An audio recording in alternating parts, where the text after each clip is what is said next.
Жалпы білім беретін мектеп гимназиясында ел тәуелсіздігінің 30 жылдығына орай тәуелсіздік тәуелдер киелі қымбатты ұлттық өнерді насихаттау мақсатында өлкемізге белгілі жыршы термешілермен кездесу жиыны өтті. Кешті танымал тележүргізуші, Маңғыстау телеарнасы сөз бен саз бағдарламасының авторы, жүргізушісі ақын Бердіхан Әлмен жүргізді.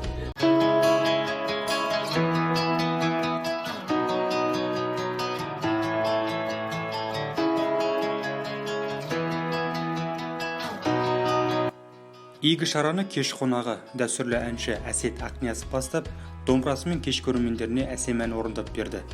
Өнерді дәріптеу жиынында мектебіміздің музыка пәнінің мұғалімі Өтеулиева Әлия ән айтып, қонақтар мен көрермендерді қоңыр даусымен тәнті қылса, жыршы термеші Жақсыбек Барлыбаев отты ғибратты жырларымен кеш көркін қыздыра түсті.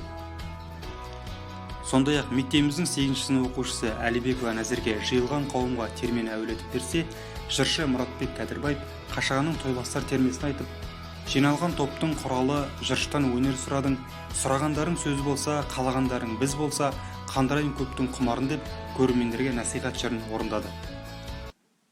Кештің мақсаты осы ұлттық өнер қазіргі таңда үлкен проблемаға айналып отырған жыр, терме, айтушы жыршылар азайып келе жатыр. Соларды насихаттау мақсатында жасалып отырған кешіміз. Бұл кешке Маңғыстау облысына танымал сөз бен саз жобасының авторы Бердіхан Әлмен, күйші, композитор, әнші, жыршы, жеті қайқын насихаттайтын Әсет Ақниязов, сонымен қатар кеше Қашаған Күржіманұлы атындағы жүлденің бас гран-при иеленген Мұратбек Кәдірбаев және жыршы Жақсыбек Барлыбаев қатысуда.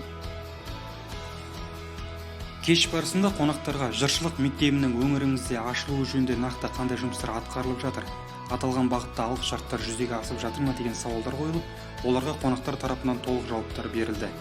Соңында мектеп басшысы Гүлмира Сәбитқызы сөз сөйлеп, қонақтарға алғыстарын айтып, сыйлықтар табыс етті.